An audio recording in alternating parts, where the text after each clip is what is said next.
नमस्कार, खबर control news में आपका स्वागत है। आज हम करावल नगर विधानसभा से भारतीय जनता पार्टी के पप्पू झा जी से क्षेत्रीय मुद्दों पर सीधी बात करेंगे। पप्पू झा जी, खबर कंट्रोल न्यूज़ में आपका स्वागत है सर। सबसे पहले जान लेंगे, जो लगातार महंगाई बढ़ती जा रही है, इस पर क्या राय है? महंगाई बढ़ रही है जी, मैं मानता हूँ। और मेरा ऐसा मानना है कि महंगाई ये कोई फिक्स नहीं है। पूरे वर्ल्ड वाइड ना जो क्राइसिस है कोरोना के लेकर के, जो चीज़ें हो रही है, इसका दुष्परिणाम है ये। लेकिन आगे जा कर के ना ये स्थिति ठीक होने वाली है, भारत में भी और पूरे विश्व में भी। ये सिर्फ भारत की बात नहीं है, ये चिंता पूरे विश्व की है। जी, पूरे विश्व में महंगाई बढ़ रही है। लेकिन सर, भारत की बात की जाए तो सिलेंडर के रेट बढ़ गए हैं, पेट्रोल डीजल के तो बढ़ ही रहे रेट, प्याज के रेट बढ़ गए, टमाटर के रेट बढ़ गए, सरसों के तेल के रेट बढ़ गए। सरकार कौन चला रहा है सर? देखिए, सरकार तो 130 करोड़ जनता चला रही है। देखो, ये राजनीतिक स्टंट है। अगर टमाटर के दाम अगर बढ़ जाए, टमाटर के दाम बढ़ जाए, सरसों तेल के दाम बढ़, विपक्ष और जो ऐसे लोग हैं जो सरकार में, जैसे भारतीय जनता पार्टी सरकार चला रही है, जो उसके विरुद्ध लोग हैं, वो हल्ला मचाना शुरू कर देते हैं। लेकिन आप ये सोचो ना कि जो देश दे रहा है, आज कोविड में 100 करोड़ लोगों को मुफ्त वैक्सीन मिला है। इसका कितने लोग हैं जिक्र कर रहे हैं? आप सरसों तेल की बात कर रहे हो और टमाटर की बात कर रहे हो, लेकिन आप कितने जगह जाके बोलते हो कि 100 करोड़। आप सोचो कि 100 करोड़ वैक्सीनेट करने में सरकार का कितना खर्चा हुआ होगा। दीपावली तक मुफ्त में राशन गरीबों को देने के लिए सरकार का कितना खर्चा हुआ। मैं ये आपसे ये जानना चाहता हूँ, जो महंगाई जो बढ़ रही है, उचित है या अनुचित है? महंगाई कभी उचित होता है क्या? नहीं, आप बताइए ना सर, जिस तरह से बढ़ रहा है। महंगाई जो उचित कभी नहीं होता, लेकिन सरकार की भी अपनी मजबूरियाँ होती है। सरकार कहाँ से लाए? सरकार कैसे चलेगा, ये देश कैसे चलेगा, इसकी भी तो चिंता होनी चाहिए। ऐसा थोड़ी ना है कि हम चीज़ों के दाम कम कर देते हैं और सरकार को घाटे में भेज देंगे, देश को रसातल में मिला दें। ऐसा भी नहीं किया जा सकता ना। तो सरकार कैसे चलेगी? सर, ये आपसे जान लेंगे, 22 में कितनी सीट आ रही है दिल्ली में नगर निगम चुनाव को लेकर? पहले से ज़्यादा सीट आएगी। और फिर कारण केजरीवाल को देखो। केजरीवाल का कल मैंने देखा था न्यूज़ में कि केजरीवाल जी अयोध्या में थे, राम राम जप रहे हो। वहीं केजरीवाल जी थे जो यहाँ पे शाहीन बाग खड़ा हुआ था, तो उनके उप मुख्यमंत्री मनीष सिसोदिया, संजय सिंह बोलते हैं हम शाहीन बाग के साथ हैं, शाहीन बाग हमारे दिल में है जी। वहीं केजरीवाल जी थे कि जो उन्होंने खुले मन से ये बोला था कि मैंने अपने नानी से जिक्र करी राम मंदिर के लिए, तो नानी बोलती है कभी भी मस्जिद को तोड़ करके, मस्जिद को हटा करके राम मंदिर बनाने का कोई फ़ायदा नहीं है। जी। आज उनको यूपी में चुनाव दिखाई दे रहा है, तो अब वो अयोध्या में भी जाएंगे, फ्री में वो अयोध्या भेजने की भी बात करते हैं, सारे कर्म करेंगे। मतलब कहने का मतलब है दिल्ली में इफ्तार पार्टी करो और यूपी में चुनाव हो तो राम मंदिर चले जाओ। ठीक है, ये है। इसलिए जो तंग आ चुकी है जनता आम आदमी पार्टी से।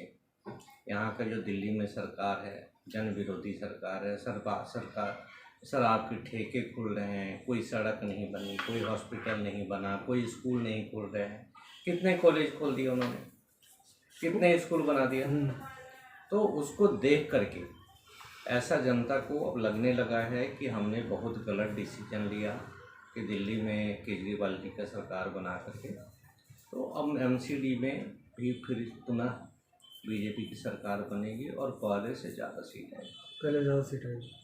सर, आपसे जानेंगे, 93 से 98 के बाद दिल्ली के अंदर आपकी सरकार नहीं बन पाई, इसका क्या कारण मानते हैं आप?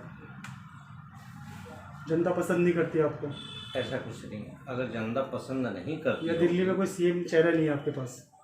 नहीं, ऐसा भी नहीं है, बहुत चेहरे हैं। तो बताइए, इतना लंबा पीरियड, अनगिनत चेहरे हैं यहाँ पे।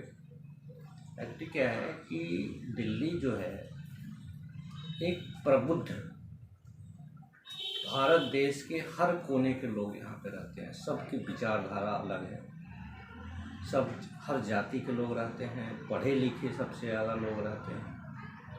और पिछली बार जो आम आदमी पार्टी की सरकार बनी उसका आपको कारण पता है?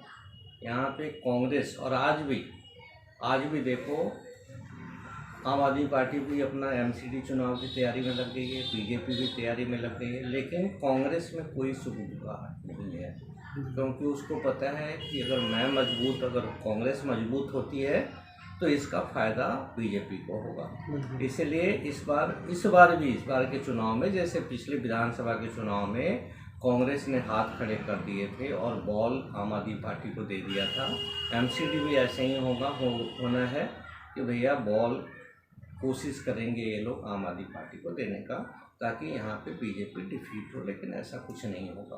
पिछले बार की जो गलती ना जनता, जो गलतियाँ फिर से वापस से दोहराएगी। काफ़ी सारे जो भारतीय जनता पार्टी के नेता थे, कार्यकर्ता थे, छोड़ के आम आदमी पार्टी में शामिल हो गए सर, क्या कारण है? देखिए, कुछ लोग राजनीति करते हैं, वो टिकट जीवी होते हैं, उनको टिकट चाहिए, उनको विचारधारा से कोई लेना देना नहीं, उनको विचारधारा की वजह से किसी पार्टी में वो नहीं जुड़े होते, वो सिर्फ टिकट के लिए जुड़े होते हैं। जब उनको लग जाएगा कि हमको बीजेपी से टिकट नहीं मिलने वाला है तो वो आम आदमी में चले जाएंगे, वहाँ नहीं मिलेगा कांग्रेस में चले जाएंगे, कांग्रेस में नहीं मिला किसी और दल में चले जाएंगे। तो हर पार्टी में ऐसे लोग हैं जो पार्टी से जुड़ते हैं सिर्फ टिकट के लिए, और जब देखते हैं कि टिकट हमको नहीं मिलने वाली है तो दूसरी पार्टी में जाते हैं। ये कोई नई बात नहीं, हर पार्टी। झा जी, आपसे भी जान लेंगे, कोरोना काल में कैसी उपस्थिति रही सर आपके क्षेत्र के प्रति? कोरोना काल से लेकर अब तक जी, जब तक लॉकडाउन रहा, मैंने 1 महीने तक लगातार राशन बांटा लोगों को। जी, अभी भी वार्ड में जो दुखद निधन हुआ है कोरोना से, जिसके घर में कोई कमाने वाला नहीं था, जी, उसको मैं अपने जेब से हर महीने 1000 रुपये देता हूँ। कई ऐसे महिलाओं को मैं, जिसके पति कोरोना में मर गए, उसको मैं सिलाई सिखा रहा हूँ। सिलाई सिखवा करके उसको जैसे भी हो उसको स्वावलंबी बनाने का कोशिश करेंगे। और मेरी ये कोशिश है कि अपने वार्ड में खास करके जो भी इस तरह का परिवार है उसको किसी भी तरह की दिक्कत नहीं है, उसका हम, ऐसा नहीं है कि हमने राशन बांट दिया हमारी कहानी ख़त्म हो गई। मैं ये सोचता हूँ कि जब तक वो उनकी स्थिति ठीक ना हो जाए, उनके परिवार के साथ हम खड़े हैं और आगे भी खड़े। सेकंड फेज में भी आप लोगों को सहयोग करें? बिल्कुल। ऑक्सीजन की कमी रही, ऑक्सीजन वगैरह प्रोवाइड करवाया? देखिए, ऐसा है, मैं भी कोरोना पॉजिटिव हुआ था, 5 दिन में हॉस्पिटल में भी एडमिट रहा, और चाहे ऑक्सीजन हो या मेडिकल हेल्प हो, जितना मेरे से हो सका मैंने किया। और कोरोना में ही नहीं, आज भी मैं करता हूँ लोगों के लिए। राजनीति में अपना आने का भी मोटिव यही है कि मेरे को कोई पैसा नहीं कमाना, मेरे को कोई पैसे की भूख नहीं है, अपना बिजनेस व्यापार है, अच्छा खासा हम कमा रहे हैं। हाँ, और राजनीति में भी आने का यही उद्देश्य है कि लोगों का सेवा कर रहे हैं और आगे भी सेवा करें। बहुत बहुत धन्यवाद सर, समय निकाल कर आपने बात की। जाके थैंक यू सो मच।